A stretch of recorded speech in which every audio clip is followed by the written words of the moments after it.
ये है mini countryman और ख़ास बात ये है कि ये इलेक्ट्रिक है। मिनी की तरफ से दूसरा प्रोडक्ट है जो इंडियन मार्केट में इलेक्ट्रिक फॉर्म में आ रहा है। इसके पहले उन्होंने मिनी कूपर ऐसी लॉन्च की थी और इसके बाद कंट्रीमैन का इलेक्ट्रिक वर्जन आ रहा है। लेकिन अब ये इतनी मिनी बची नहीं है, क्योंकि वैसे भी कंट्रीमैन फैमिली के लिए बनाई गई थी तो थोड़ी बड़ी थी, लेकिन अब ये उससे भी बड़ी हो चुकी है। 130 mm इसकी लेंथ बढ़ी है, 80 mm विड्थ बढ़ी है और साथ ही व्हील बेस भी 33 mm बढ़ गया है। अब उस बड़े साइज का फ़ायदा ये है कि इसमें आपको थोड़ी बड़ी बैटरी मिल जाती है। 66.45 किलोवाट आवर की बैटरी इसमें आपको मिल रही है। ये उसी प्लेटफॉर्म पर बनी है जिस पर iX1 बनी है, लेकिन iX1 में 2 मोटर्स मिलते हैं, इसमें एक मोटर है जो कि फ्रंट एक्सल पर माउंटेड है। जो iX1 है वो परफॉर्मेंस पर काफ़ी ज़्यादा फोकस करती है। 0 to 100 आप करीब 5 सेकेंड्स में पहुंचते हैं। यहाँ पर आपको 0 to 100 पहुंचने में 8.6 सेकेंड्स लगेंगे, लेकिन ये फैमिली ओरिएंटेड गाड़ी है तो यहाँ पर परफॉर्मेंस पर उतना फोकस नहीं है, कंफर्ट कन्वीनियंस पर फोकस है। तो चलिए आपको बताती हूँ क्या ये गाड़ी आपकी फैमिली की नीड्स को पूरा कर सकती है।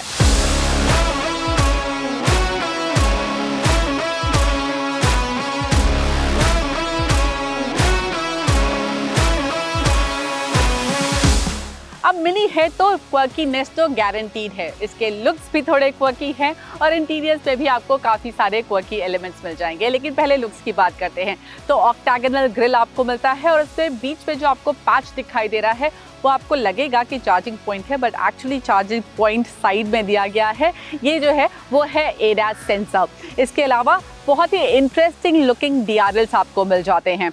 ये जो गाड़ी हमारे पास है उसमें क्लासिक पैक लगा हुआ है तो आपको 19 इंच के व्हील्स मिल रहे हैं। और एक बात अगर आप ध्यान दें तो जितनी भी जो आपको एक्सेंट्स दिखाई देंगे वो सारे के सारे आपको ब्रॉन्ज कलर में दिखाई देंगे। इसके अलावा आपको डुअल टोन यहाँ साफ दिखाई दे रहा है। रूफ रेल्स ब्लैक में दिए गए हैं और साथ ही अगर आप इसका रियर देखें तो वो काफ़ी इंटरेस्टिंग है। पहले तो जो यूनियन जैक टेल लैम्प्स हर जगह हमें मिनी में दिखाई देते हैं उसको इस गाड़ी में थोड़ा री इमेजिन किया गया है। LED टेल लैम्प्स हैं और इंटरेस्टिंग दिखाई देते हैं। अब फैमिली के लिए गाड़ी है तो फिर लगेज स्पेस भी तो होना चाहिए जिससे आप अपनी फैमिली के साथ ट्रैवल कर सके। तो इसमें आपको बूट स्पेस 400 लीटर से ज़्यादा का मिलता है और साथ ही जो सेकेंड रो है वो 40-20-40 में स्प्लिट फोल्ड होती है तो आप काफ़ी ज़्यादा लगेज स्पेस बना सकते हैं। चलिए अब ले चलती हूँ आपको गाड़ी के अंदर। इससे पहले कि मैं मिनी कंट्रीमैन के बारे में आपको और डिटेल्स दूं, आप NDTV ऑटो को सब्सक्राइब कर लीजिए और वो बेल आइकॉन भी ज़रूर प्रेस करिए जिससे हमारे सारे अपलोड्स आप तक तुरंत पहुंच जाएं।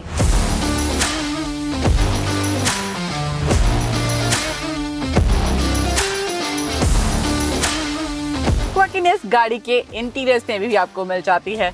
ये देखिए कितना बढ़िया यहाँ पर शेडेड इफेक्ट आ रहा है। इसका जो डोर हैंडल है वो भी काफ़ी इंटरेस्टिंग लुकिंग है। देन ऑफ कोर्स आपको यहाँ पर राउंड टच स्क्रीन मिल रही है। 9.4 इंच की ये टच स्क्रीन, इसका रिस्पॉन्स बहुत ही बढ़िया है। It is absolutely brilliant. इसके कलर, ग्राफिक, यूज़र इंटरफेस बहुत ही अच्छा है। बस एक ही प्रॉब्लम है कि ज़्यादातर चीज़ें आपको इस टच स्क्रीन में जाकर ही इस्तेमाल करनी है, यानी कि समझ सो कि आपको अगर रीजनरेशन मैनेज करना है तो उसके लिए भी यहाँ पर कोई पैडल शिफ्टर्स वगैरह नहीं दिए गए हैं, आपको इस स्क्रीन से ही मैनेज करना है। कुछ एक बटन्स यहाँ पर आपको मिल जाते हैं। वॉल्यूम के लिए बटन है यहाँ पर और ये काफ़ी इंटरेस्टिंग बटन है। ये है एक्सपीरियंसेस का बटन, इसके बारे में ड्राइव करते वक्त बताऊंगी। पावर ऑन ऑफ का बटन बहुत ही क्विकी है, आपको इसको ट्विस्ट करना है और तब गाड़ी ऑन हो जाती है।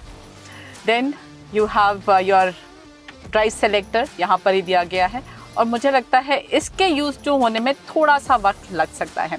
इस गाड़ी में आपको 360 डिग्री कैमरा मिल रहा है, लेकिन एज स्टैंडर्ड आपको रियर कैमरा मिलेगा। 360 डिग्री कैमरा आपको अलग से पैसे देके खरीदना होगा। दैट रिमाइंड्स मी, यहाँ पर आपको ये जो लेदर अपहोल्स्ट्री दिख रही है विथ मिनी एम्बॉस्ड हियर, ये भी एक्सेसरी है, ये भी आपको अलग से खरीदना होगा।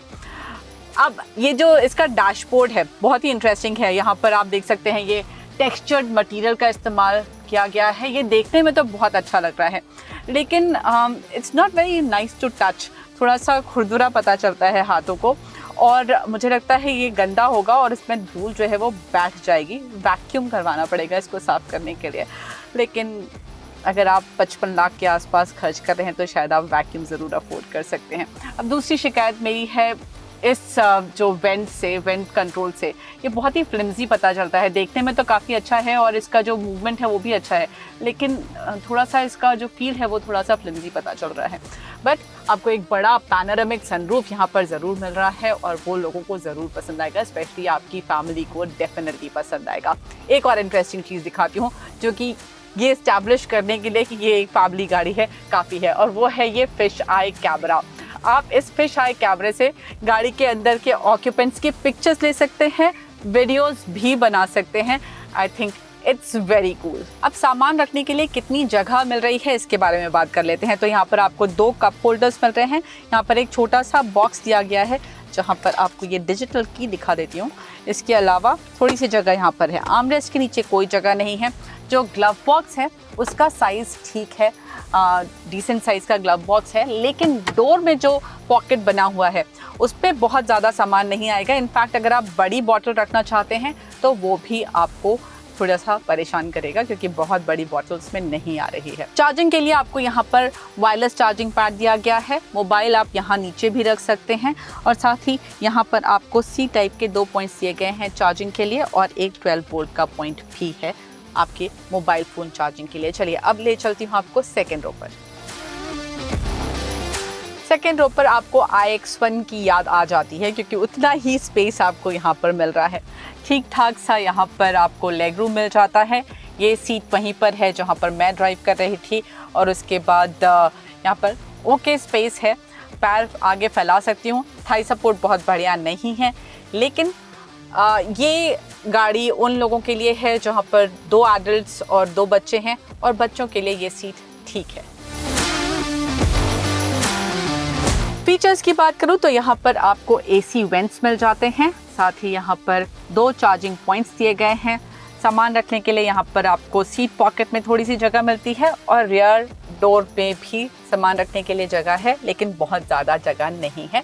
यहाँ पर भी 1 लीटर की बॉटल आ सकती है। इसके अलावा आर्मरेस्ट विद कप होल्डर्स मिल जाते हैं, और तीनों ही पैसेंजर्स के लिए आपको 3 पॉइंट सीट बेल्ट मिलती है। चलिए अब ले चलती हूँ आपको इसकी ड्राइव पर।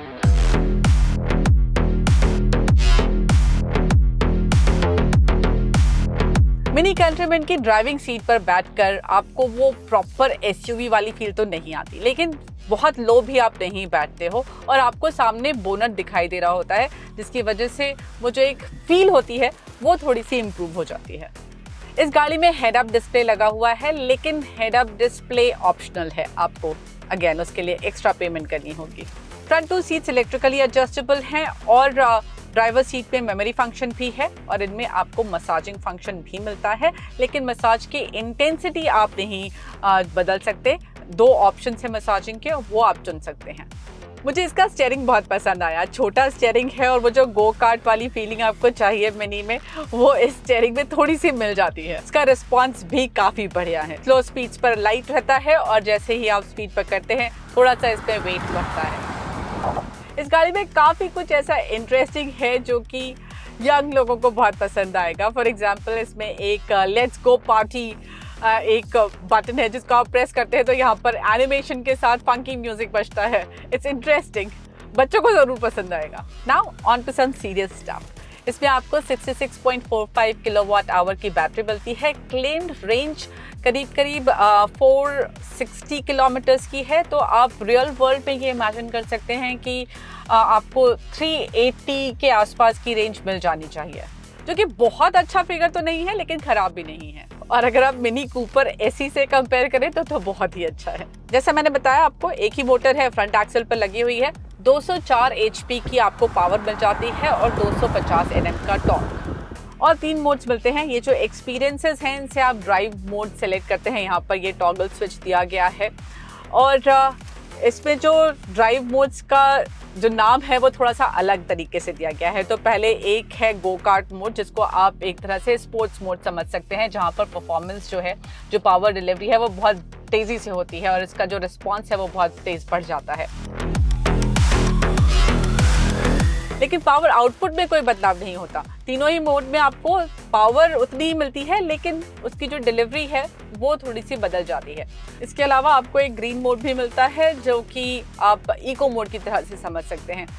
इसके अलावा भी काफ़ी सारे एक्सपीरियंसेस इसमें दिए गए हैं और वो एक्सपीरियंसेस बेसिकली आपका नॉर्मल मोड या फिर कोर मोड जो है वही हैं, लेकिन गाड़ी के जो लाइट्स वगैरह हैं वो उन एक्सपीरियंसेस के हिसाब से बदल जाते हैं। फॉर एग्जांपल अगर आप विविड चुनते हैं तो गाड़ी में जो अंदर आपको एम्बिएंट कलर्स दिखाई देंगे वो अलग दिखाई देंगे। अभी दिन है तो आपको वो कलर्स दिखाई नहीं दे रहे, लेकिन रात में वो कलर्स बहुत अच्छे से दिखते हैं और वो बहुत ही इंटरेस्टिंग लगते हैं। उनका जो ट्रीटमेंट है स्पेशली डैशबोर्ड पर वो बहुत इंटरेस्टिंग लगता है। अब ये एक्सपीरियंसेस चेंज करने में एक दिक्कत मुझे पता चलती है, वो ये कि जितनी बार आप एक्सपीरियंसेस चेंज करेंगे या फिर ड्राइव मोड चेंज करेंगे, एक साउंड आता है। हर एक्सपीरियंस का अपना अलग एक साउंड पैटर्न है और वो पैटर्न आपके म्यूज़िक को ज़रूर डिस्टर्ब करेगा। इसमें आपको हार्मन कॉर्डन का म्यूज़िक सिस्टम मिल रहा है और बहुत ही बढ़िया म्यूज़िक आउटपुट है।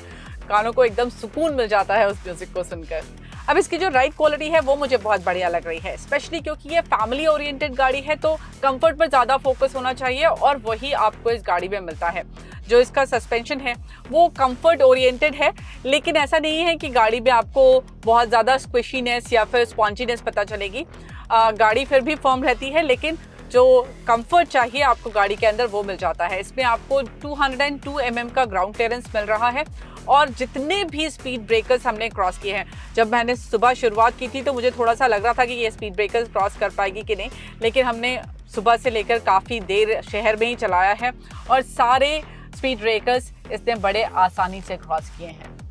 हैंडलिंग की बात करूं तो ये काफ़ी ज़्यादा प्लांटेड पता चलती है। अगर आप थोड़ी स्पीड में टर्न्स वगैरह ले लेते हैं तो भी स्टेबल पता चलेगी। बहुत ही हल्का सा बॉडी रोल आपको पता चलेगा, लेकिन क्योंकि ग्राउंड क्लियरेंस काफ़ी नीचे हो जाता है बैटरी की वजह से, आपको गाड़ी स्टेबल ही पता चलेगी। इसमें आपको रीजनरेटिव ब्रेकिंग मिलती है और उसका जो इंटेंसिटी है वो आप इस स्क्रीन में जाकर चेंज कर सकते हैं।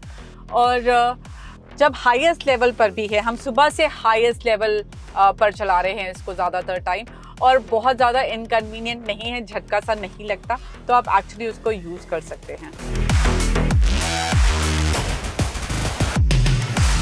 मिनी कंट्रीमैन में इंटरेस्टिंग बिट्स तो बहुत सारे हैं और मुझे इसकी राइड क्वालिटी काफ़ी पसंद आई है। अब इसकी जो कीमत शुरू होती है वो शुरू होती है 54.9 लाख से। इसमें आपको 2 पैक्स मिलते हैं, फेवरेबल और क्लासिक। क्लासिक की कीमत करीब करीब 2 लाख है और फेवरेबल की 4.5 लाख के आसपास। इसका जो सीधा कंपटीशन होगा वो होगा Hyundai Ioniq 5 के साथ या फिर Mercedes EQA SUV के साथ और इसकी सिबलिंग BMW iX1 के साथ, Volvo C40 Recharge के साथ भी। लेकिन मिनी कंट्रीमैन जब आप खरीदने जाते हैं तो आप इतना ज़्यादा लॉजिक के बारे में नहीं सोचते। मिनी एक क्वर्की गाड़ी है, एक इंटरेस्टिंग गाड़ी है, एक डिफरेंशिएटेड प्रोडक्ट है। And if that's what you are looking for, then Mini Countryman is the answer for you.